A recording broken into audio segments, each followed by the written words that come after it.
আল্লাহ রাব্বুল আলামিন বলেন তোমার প্রতি নির্দেশ দিয়েছেন তাকে ছাড়া অন্য কারো ইবাদত করো না, পিতামাতার সাথে সৎ ব্যবহার করো। পিতামাতার সাথে কেমন ব্যবহার করতে হবে বলেন? কেমন ব্যবহার করতে হবে? ভালো না খারাপ?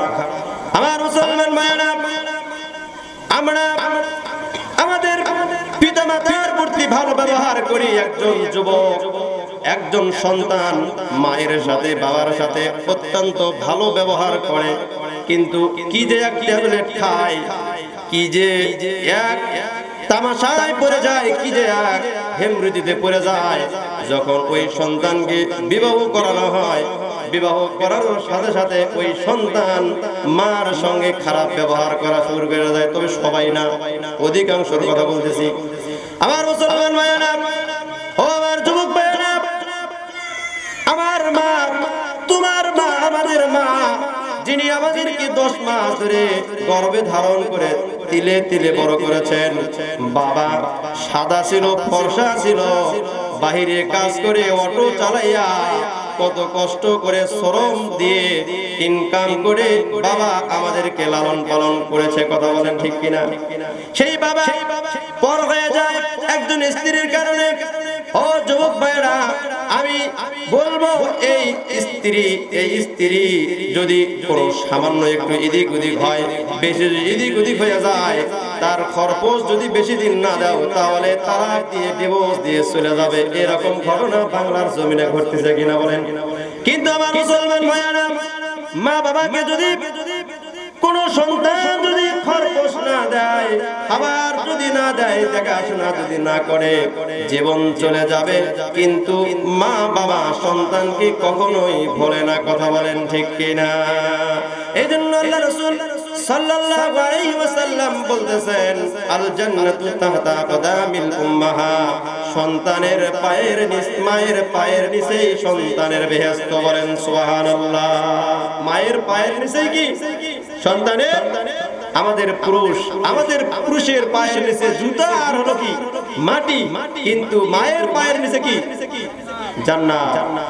আমার মা বোনেরা, আপনারা আসছেন, আপনাদের ব্যাপারে কিছু আলোচনা করা দরকার। আমার মুসলমান মা বোনেরা, আপনারা অত্যন্ত দামি। আল্লাহ পাক রব্বুল আলামিন আপনাদেরকে অনেক সম্মান করেছেন, সম্মান দিয়েছেন, অধিকার দিয়েছেন। আল্লাহ পাক রব্বুল আলামিন মহিলাদেরকে এই দুনিয়ার রুকে জান্নাতি ফল খাওয়াইছেন। মহিলা, সেটা হলো মা জাতি। আল্লাহ পাক রব্বুল আলামিন মহিলাদেরকে সালাম দিয়েছেন। বলেন সুবহানাল্লাহ। কিন্তু মা বোনেরা, তাদের যে সম্মান, এই সম্মান ঠিক রাখছে নাকি হারিয়ে ফেলছে? বলেন ঠিক রাখছে না হারিয়ে ফেলছে? হারিয়ে ফেলছে। আজকে মা বোনেরা তারা পর্দা করে না, মা বোনেরা নামাজ কালাম রোজা এগুলো ঠিক মতো করে না।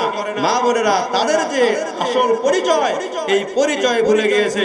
আজকে তারা অশ্লীল খোলামেলা ভাবে চলাফেরা করে, এটাকেই তারা নিজেদের স্বাধীনতা মনে করেছে। ও মা বোনেরা, আপনাদের যে গয়না আছে, স্বর্ণ আছে, এই স্বর্ণগুলো আপনারা যেমন আলমারির ভিতরে রাখেন, খুব যত্ন করে রাখেন, নাকি যত্র ভাবে রাখে, খুব সুন্দর করে সযত্নে রাখে? ও মা বোনেরা, আপনারা অত্যন্ত দামি, আপনারা অত্যন্ত দামি। আপনাদের পেট থেকেই হযরত নবী আম্বিয়া কিরাম আলাইহিস সালাম আসছেন, ওলিয়াউল কিরাম আলাইহিস সালাম আসছেন। আপনারাই সবচেয়ে আল্লাহ পাক রব্বুল আলামিনের কাছে দামি। আপনারাও যদি ভালো হয়ে যান, নেককার হয়ে যান, আল্লাহ পাক রব্বুল আলামিন আপনাদেরকেও আল্লাহ পাক রব্বুল আলামিন সম্মান দিয়েছেন। বলেন সুবহানাল্লাহ।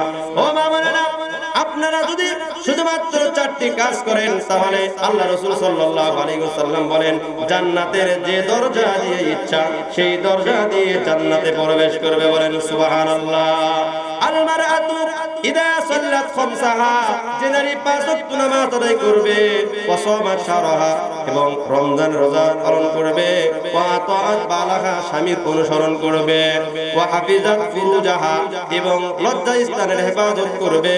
আল্লাহ পাক রব্বুল আলামিনের রাসূল জনাবে মুহাম্মদ রাসূলুল্লাহ সাল্লাল্লাহু আলাইহি ওয়াসাল্লাম বলেন, ফালতাদখুল মিন আইয়ি আবওয়াবিল জান্নাতি শাআ, জান্নাতের 8টি দরজা দিয়ে যে দরজা দিয়ে ইচ্ছা সেই দরজা দিয়ে জান্নাতে প্রবেশ করবে। বলেন না সুবহানাল্লাহ।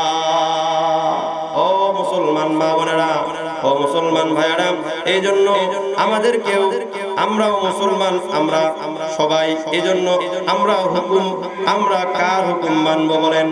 কোরআনের হুকুম, আল্লাহর হুকুম আমরা মানবো। ও মুসলমান ভাইয়েরা, আপনার যে আহলে আপনার পরিবারে যে নারীগুলো আছে, এই নারীগুলোকে আপনি যদি ঠিকভাবে পর্দা পুশিদা ভাবে যদি না চালাতে পারেন, তাহলে আপনি হবেন দায়ুস। আর জান্নাতে দায়ুসের কোনো ঠিকানা হবে না, দায়ুসের জান্নাতে কোনো জায়গা হবে না। বলেন নাউজুবিল্লাহ। এই জন্য আমার মুসলমান মা বোনেরা, আপনারা পর্দা করবেন, ইসলামের আইন কানুন মেনে চলবেন, আপনিও নিজেও বাঁচবেন, আপনার স্বামী, আপনার বাবা, আপনার বড় ভাই সবাই বাঁচবে।